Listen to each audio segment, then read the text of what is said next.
Hello everyone, welcome to a new session on cardiovascular pathology. So, in the earlier video, I have been discussing about hypertensive vascular disease. Today, I am going to discuss a very important topic, a VVIP topic, that is atherosclerosis. You know, atherosclerosis is the most common cause for almost all vascular pathologies. Almost all vascular pathologies. So, a very good knowledge about this atherosclerosis, the consequences, the pathogenesis, the outcomes of atherosclerosis is very important to know the complications or to know the pathology and pathogenesis of various ischemic heart diseases, myocardial infarction, even stroke, everything. So, let us see what is this atherosclerosis. So, this atherosclerosis is nothing else but because of some underlying pathology. Don't think that atherosclerosis means it is always due to what increased cholesterol levels. No, it may be due to smoking, it may be due to hypertension or any LDL receptor gene mutations, anything. And finally, there will be, the blood vessels. Blood vessels have three layers. What are they? From inside to outside, we have tunica intima, we have tunica media, tunica adventitia. So these are the three layers of blood vessels. There will be some problem, some pathologies in the intima. So that is the first point you have to remember. It is a tunica intimal pathology. There will be formation of some atheromas, or what we call it as atheromatous or atherosclerotic plaques. Three terminologies I have told. This will protrude into the vessel lumen, occluding the vessel lumen. This atheroma or atherosclerotic plaque has some parts. That is, as shown in the picture, there is a fibrous cap which covers a necrotic center. This necrotic center, as you can see, it is yellowish in color. It is soft. Why? Because it is composed of lipids. It is composed of calcium. It is composed of cholesterol crystals. What you are seeing, these diamond shaped structures, these are cholesterol crystals. This is in turn covered by a fibrous cap which is made up of smooth muscle cell, lymphocytes, macrophages, elastin, proteoglycan, then blood vessels, that is neovascularization, and collagen. Each point is important.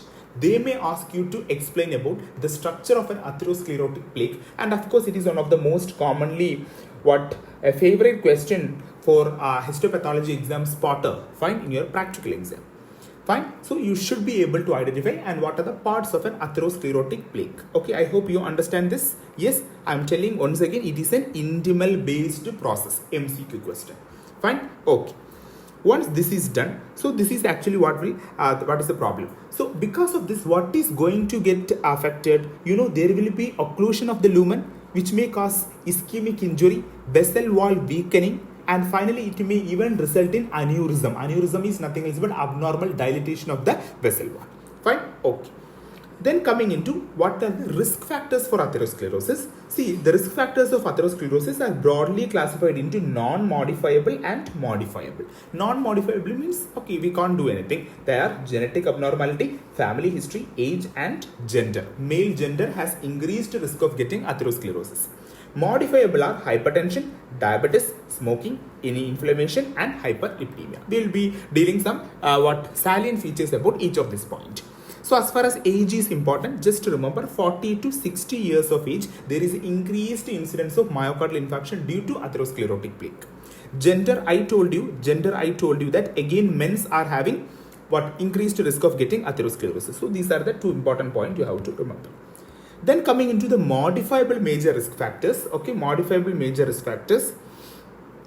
Okay, see, and one more thing I forgot to, that is genetics. In genetics, there will be familial hypercholesterolemia, which is associated with increased risk of getting what we call it as atherosclerosis. What are the modifiable risk factors? Hyperlipidemia, You know, hyperlipidemia, we have good cholesterol, bad cholesterol. What is the bad cholesterol? LDL cholesterol. Whenever there is an increase in LDL cholesterol, decreased in HDL cholesterol or the good cholesterol, what will happen? There is increased risk of atherosclerosis. This and all, everyone knows that. Fine. Yes. You know, statins, we have a group of drugs called statins, which are nothing else but cholesterol lowering agent. They are going to inhibit the beta HMG CoA reductase enzyme. That is why we are using statins for the treatment of hypercholesterolemia. Then another important thing, hypertension. Hypertension is another major important risk factor. Okay, why? Because what will happen in hypertension? What is the problem? There will be increased blood pressure. So increased blood pressure will further causes what? What is blood pressure? It is nothing else but the lateral pressure exerted by the blood column on the walls of the blood vessel. So whenever there is an increased pressure which is exerted on the walls of the blood vessel, what will happen? There will be again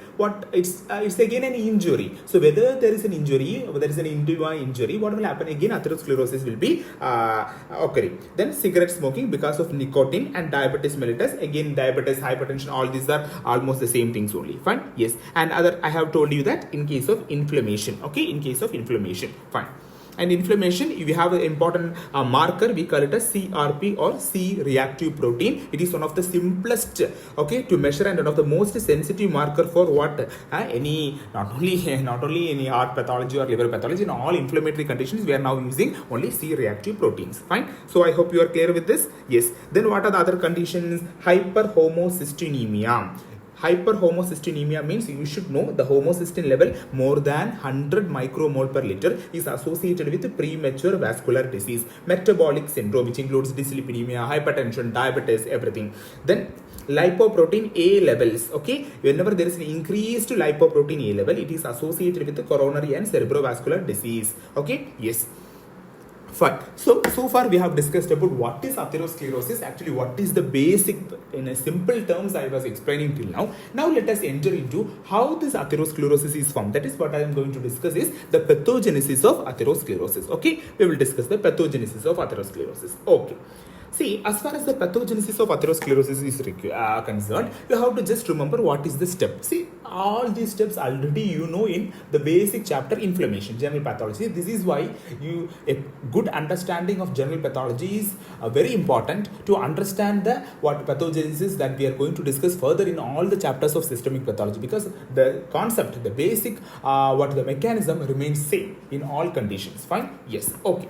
See, in atherosclerosis, I told you that it is a tunica intimal injury. Fine? Yes. Now let us see actually what is that process. How is that plaque formed? It won't form spontaneously. Okay, there should be some mechanism. Number one is endothelial injury and dysfunction. Okay? Yes, you can understand. Then, because of this endothelial injury, there will be increased vascular permeability, leukocyte adhesion, thrombus formation. This already you have learned in the chapter hemodynamics and inflammation. As a result of this, there will be accumulation of LDL lipoproteins, and this accumulated LDL lipoprotein will undergo oxidation. Fine? Yes. Then, so that will happen. Again, there will be monocyte adhesion to the endothelium. Why the monocytes has to come? Because lipid is nothing else but it's just like a foreign body. So, whenever there is some antigens or a foreign body, what will happen? Who will come into action? Monocytes. The monocytes will come and it will start phagocytosing these lipids, and the macrophages will convert them into what we call it as form cells. Okay, what is that called as? Form cells. Fine? Yes.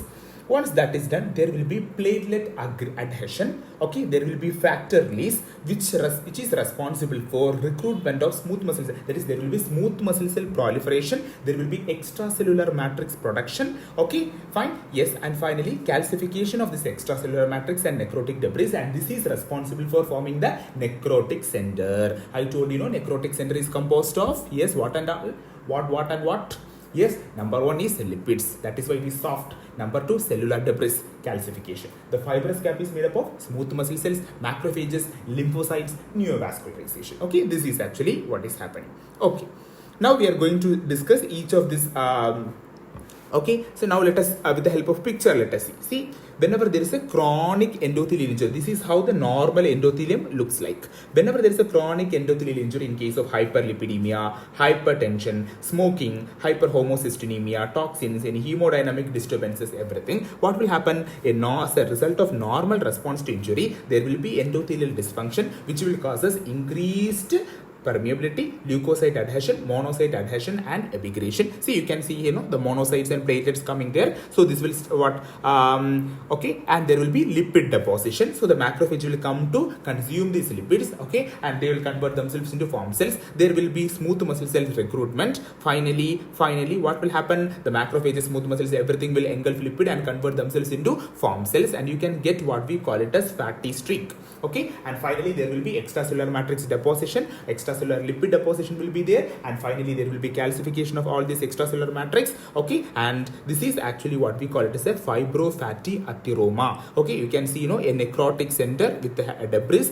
with a fibrous cap which is made up of smooth muscles, then collagen, extracellular matrix, neovascularization, lymphocytes, and macrophages. And remember, what are form cells, which are nothing else but the macrophages, and the macrophages mainly, which consumes the lipids, we call it as a form cells, okay. So please yes, these 5 points, this explains the basic pathogenesis of atherosclerosis. You can write it in the form of a flowchart very beautifully. Fine. Yes. Okay.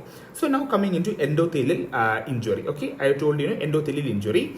Fine. So this is actually the basic pathogenesis. So there will be an endothelial injury, vascular permeability, macrophages, platelets comes, okay, lipid deposition, everything. Then form cells, what will happen? Then smooth muscle cell proliferation, then fibroblast, all the extracellular matrix deposition, calcification. So there will be what, an atherosclerotic plaque formation, which has a necrotic center, soft, which is covered by a fibrous cap made up of macrophages, lymphocytes, neovascularization. That's all. Fine. Calcification is present within the necrotic center itself. Okay. Yes. Calcium deposits. That's why it is soft. Calcium, lipid, all soft. Okay. Yes. So what are the causes of endothelial injury? I have already told you. Then hemodynamic disturbances. Yes, here comes the most important update. Okay, this is the most important update in the 10th edition of the Robbins. Okay, most important update in the 10th edition of Robbins. What is that? That is, whenever I told whenever there is a hemodynamic disturbances, there will be increased risk of getting atherosclerosis. Actually, it is explained by a fact. Okay. Yes, why it is happening? Okay, why it happening? See, actually, there will be laminar flow or turbulent flow. Yes, there will be normally laminar flow. Am I right? Whenever there is a turbulent or a non-laminar flow, okay, that is, it will causes increase. Okay, it will increase the production of transcription factors, that is called as Kruppel-like factor 2. I am writing this here. Okay, what is that? Kruppel-like factor 2. Kruppel-like factor 2, it is actually nothing else but a transcription factor. What is that? Kruppel-like factor 2 is a transcription factor, and this will turn on atheroprotective genes and turn off inflammatory gene transcription. So here comes the question, what to say? Kruppel-like factor, what is that? Kruppel-like factor is atheroprotective or it will promote atherosclerosis. The answer is it is atherosclerotic. So currently, what is the importance of this? We are developing statins, which have an ability to upregulate the Kruppel-like factor 2, so that it will be atheroprotective. Okay, that means it will decrease the risk of getting atherosclerosis. It is just an MCQ. Okay, it is an update in the 10th edition. That's why I have mentioned specifically. Then I have told you about hypercholesterolemia. Already you know what are the causes of hypercholesterolemia. That is all the familial hypercholesterolemia, LDL receptor mutation. Okay, yes. Then then comes another most important thing. So what happened? I told the LDL, that is the lipid which starts depositing on the walls of the blood vessel, will undergo oxidation. Okay, it will undergo oxidation with the help of the free radicals. Am I right? Yes. And the LDL which formed as a result of oxidation of LDL is what we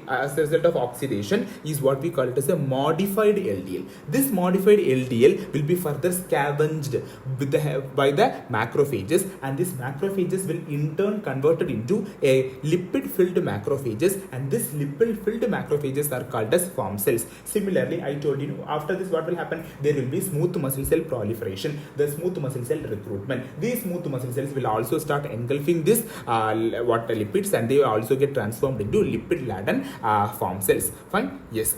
So what will happen? So whenever there is an early stage, in the early stage, I told you, that is the macrophages will start consuming this lipid and they convert them into what we call it as form cells. Yes, okay. And but before the formation of the form cell, okay, they have given a different name or a different because since it occurs in the very early stage, because form cells actually occurs whenever there is very large amount of lipid and when the macrophages can't consume, okay, that the lipid deposition in such an amount that the macrophages cannot engulf all those, then only they will convert themselves into what we call as form cells. They are lipid laden macrophages. But in the early stages, we have some lipid containing macrophages. They are called as fatty streaks. Okay, don't worry, I will show you the picture. Just now I am explaining the facts. Okay, yes, we will go to the picture and we will read it again. Okay, then I told you about chronic inflammation, then infection.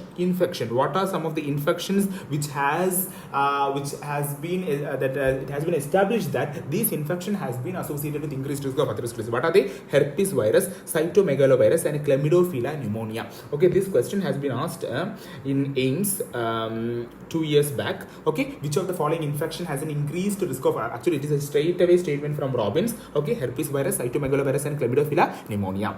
Then I told you, smooth muscle cell proliferation and matrix synthesis. Yes, what are the responsible factors? We have something what we call as platelet derived growth factor, extracellular matrix, fibroblast growth factor, transforming growth factor alpha. All these are responsible for what we call it as increased smooth muscle cell proliferation and recruitment.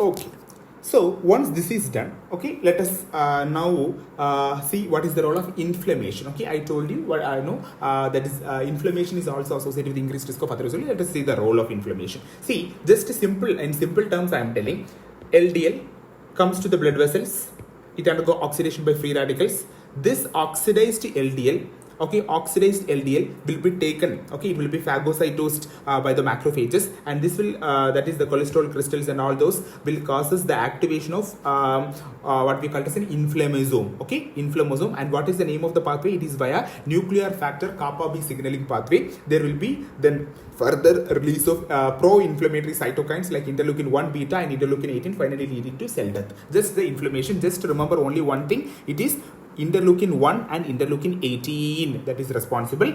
Okay, and what is the signaling pathway? Nuclear factor kappa B. Okay, just two important points. Okay, so I hope this is how the overall pathogenesis of atherosclerosis. So when they ask for atherosclerosis, what all or how you will be writing, first you should write what is atherosclerosis. What is atherosclerosis? Then you have to write what are the risk factors, modifiable, non-modifiable, each line or 2 or 3 lines about each one of the risk factors. Then we will be writing about what we call as the pathogenesis. I hope you remember, no? What is this? Yes, please remember these steps. You have to write these steps, okay, and you are going to explain each of these steps. Okay, what are the causes of endothelial injury, the role of Kruppel-like factor? Yes, all those points you can highlight. Then what happens in hypercholesterolemia, what is fatty streak, what are form cell, what is modified LDL, very very important, what is modified LDL. Then what is the role of inflammation? I told you, infection, smooth muscle proliferation, and matrix. There is each step you are going to elaborate. You can use these flowcharts, pictures, and all those. Okay, fine. Once this is done, then you are going to write what is the morphology. In morphology, first you can write about the morphology of an atherosclerotic plaque. Okay, that can be asked as a separate question. Okay, explain or draw the structure of an atherosclerotic plaque. That can be in a 15-mark essay question. They can be asked as a 3-mark sub question. So in that you are going to write about a center, a necrotic center, followed by covered by fibrous cap. What all forms each one of those? All those you can draw with the help of a picture. You can very explain with the help of a picture. Then coming into morphology, as far as morphology is concerned, first thing we have to see is fatty streak. I told you that in early stages of atherosclerosis, the lipid laden macrophages are what we call it as the fatty streaks. So actually, what are these fatty streaks? They are nothing else but small flat yellow macules. Okay, yes, and remember what to say. This is actually the earlier most stage. So when we remove the risk factor, these fatty streaks may disappear. Fine. It is not like, okay, once these fatty streaks are formed, okay, definitely this patient will go with very severe atherosclerosis, lumen occlusion. No, it's a very earlier stage. Fine. Yes. Then we have something called as atherosclerotic plaque. Fine. That is the end stage. There will be intimal thickening, lipid accumulation. Fine. Yes. So the plaques the small plaques, thrombus, everything, they finally coalesce. Okay, they will join together to form large masses. We will show the picture. See, this is how the changes, okay, the cellular changes. All these are the risk endothelial injury causing factors.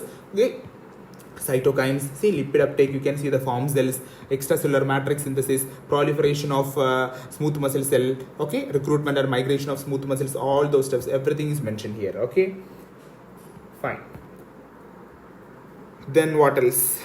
Yeah, see, this is the fatty streak. You can see collection of foamy macrophages in the intima, and this is the histopathological examination. You can see the non-stained white regions. Okay, you know, fat won't take the normal hematoxin uracil staining, so this is actually the fatty streak. Okay, this is the fatty streak. Fatty streak. This is a classical picture. The same picture they will give. The same picture they will give in all in PG entrance exam and all. This is a straight away picture from Robbins. You should immediately identify it is a fatty streaks. Okay. Yes. I told you now about the scavenger receptors. Yes. That is how through the scavenger receptors only the macrophages will be consuming the lipids. Okay. Fine. Okay. Then coming into, see, this is how the atherosclerosis. This is aorta. This is aorta, and you can see the fatty streaks. You can see the fatty streaks. Okay, yes. And finally, this streaks, I told you, the streak has a necrotic center with the lipids, calcium, all those, followed by fibrous cap which is covering it. And finally, this may undergo ulceration. Okay, this is what you see. This is the very late stage complication. Okay, you can see ulcerations of this atherosclerotic plaque. Fine. Then what else? The most extensively, this is a very important question, very important question, because you will get a definite MCQ from this in descending order. That is the first most to the least most. Okay, the most extensively involved vessels are lower abdominal aorta, then iliac artery, coronary artery, popliteal artery, internal carotid artery, and least is the circle of Willis. This is very important, very important. This order you should remember. First is abdominal aorta, lower abdominal aorta, iliac artery, coronary, popliteal, internal carotid, and finally the least is circle of Willis. In option they will ask you which of the following has the least, which of the following blood vessels has the least what chance of getting atherosclerosis. The answer is circle of Willis. Okay, yes. Then what are the components of atherosclerotic plaque? I told you, smooth muscle cell, macrophages, extracellular matrix, then calcifications, everything. That is, I have already told you what is the structure of this atherosclerotic plaque. Fine. Yes. Then what else? Yes. So these are the histological pictures. Okay. Histological pictures. Yes, so you can see, this yellowish color, this is the fibrous cap. Fibrous cap is mainly consisted of collagen. That is why, sorry, it is not yellowish, it is bluish. Okay, blue. Fine, yes. Then,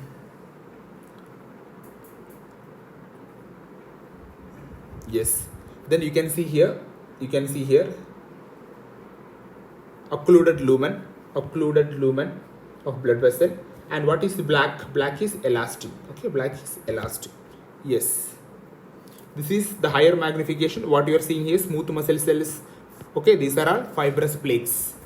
Okay, yes, with the form cells. Okay,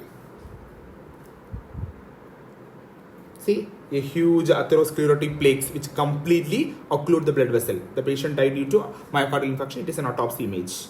Then I told you the periphery of lesion shows neovascularization. Then I told you about fibrous plaques. Okay. Then what are the secondary changes? Okay, this atherosclerotic plaques. I told you, I showed a picture about an ulcerated plaque. So what are the other complications or what are the other consequences of this atherosclerosis? So what is the fate of this atherosclerotic plaque? Number one, rupture, ulceration, erosion.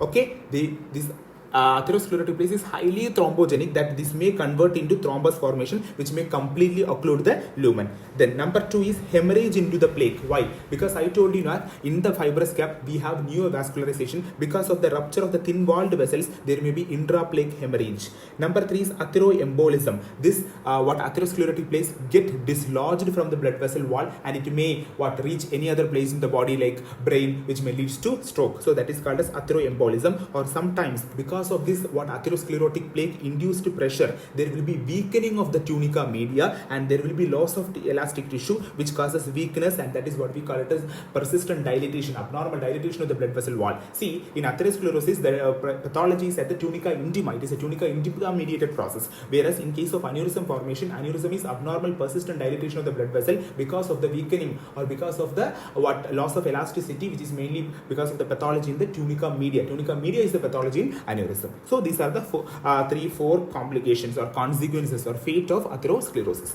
Okay, next we are going to discuss, this is what I am telling, consequences of atherosclerotic disease. What I have told you is in morphology. In morphology, what are the four consequences? Okay, number one is what we call it as atherosclerotic stenosis. What is that called as atherosclerotic stenosis? What is that? In the name itself it is clear. That is, when the atherosclerotic place is going to occlude the blood vessel, it will leads to what we call as atherosclerotic stenosis. We have some entity called as critical stenosis. See, critical stenosis is the stage at which the occlusion is so sufficient that it may cause a tissue ischemia. Okay, yes. For example, in coronary circulation, this occurs when this that is the luminal cross section area is almost 75% occluded, and that is what happened. The patient may develop what we call as a chest pain, which is aggravated by exertion. We call it as stable angina. Okay, stable angina. In mesenteric occlusion, that means there will be occlusion of this blood vessels, which is going to supply the intestine. Okay, it may cause as bowel ischemia, sudden cardiac death, ischemic encephalopathy, intermittent claudication. Even it may produce stroke also. Fine. Yes. So that is the first change. What is that? Atherosclerotic stenosis. The second thing is that acute plaque change. That means this plaque, it may undergo some changes. Because why? How it is going to undergo changes? Because I told you it is having blood vessels. Okay, over the fibrous cap, neovascularization. So it has a good blood supply. So it can of course undergo some modifications. Okay, I told you, thrombosis, high potential for developing or converting into a thrombus formation, which may leads to myocardial and cerebral infarction. So we can classify this plaque changes into three categories. Number one is rupture or fissuring. Okay, I told you that is the highly thrombogenic plaque will be exposed, which will activate the coagulation pathway, which will cause us to complete occlusion of the blood vessel. Then there will be ulceration or erosion. That means there will be erosion of the basement membrane and the walls of the blood vessel. And then I told you about the hemorrhage. Am I right? What is that called as plaque hemorrhage? Because of the ruptures of the blood vessel, which is located in the fibrous cap, neovascularization, that is going to cause us hemorrhage into the atheroma, which will expand its volume. So myocardial infarction and cerebral infarction, all these are consequences of because of acute plaque change. Okay, remember rupture, erosion, hemorrhage. Okay, see, this is normal. We can get a fatty streak, thickening, plaque expansion. See, fine. It is 40% and not problem. 70-75%. Okay, then only the patient will develop problems. Fine. Yes.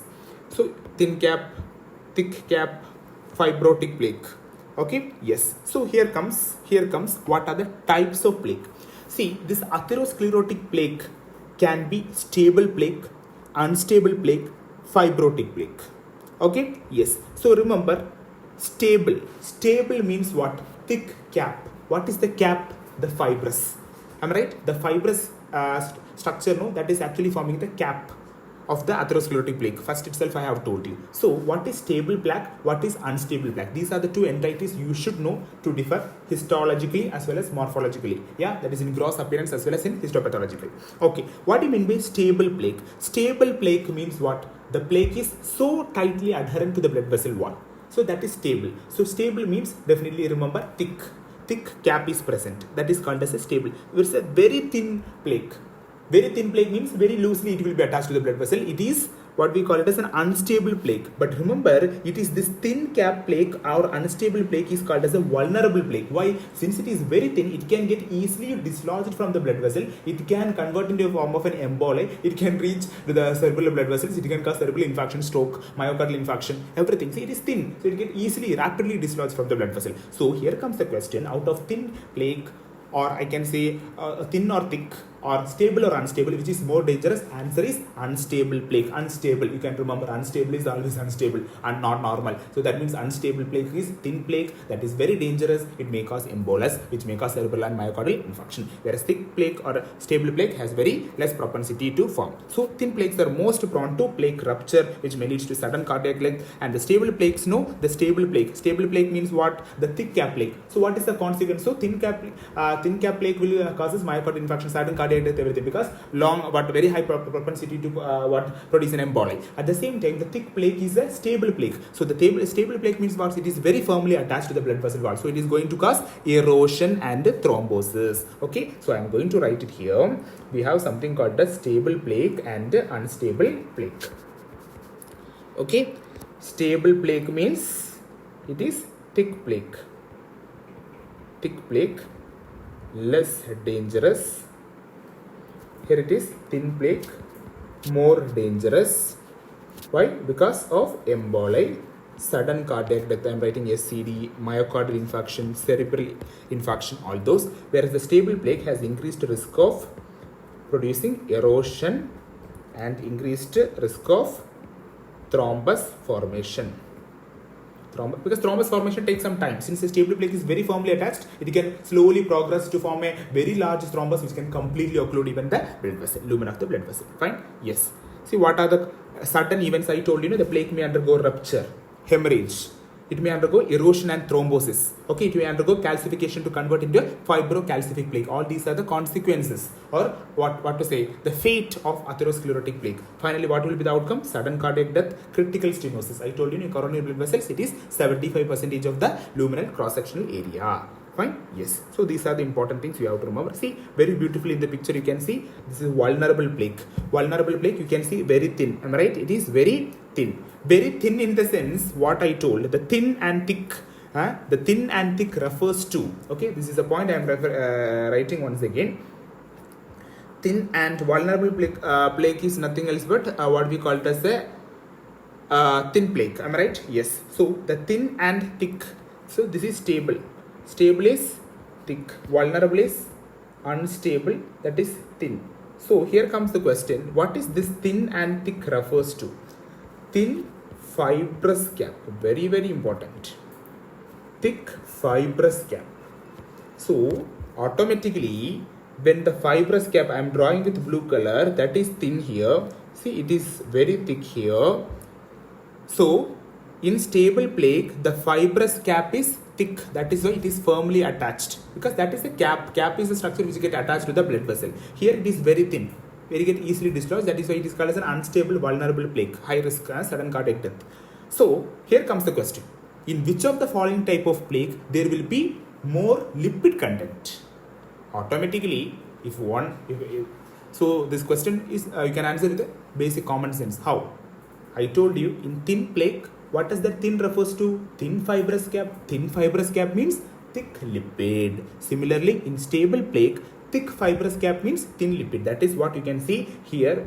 Okay, I am drawing with the red color. See, you can see more lipid. Here you can see only small lipid. Okay, they can ask vice versa. Any sort of questions in your multiple choice. Don't get confused. Remember, thick means stable.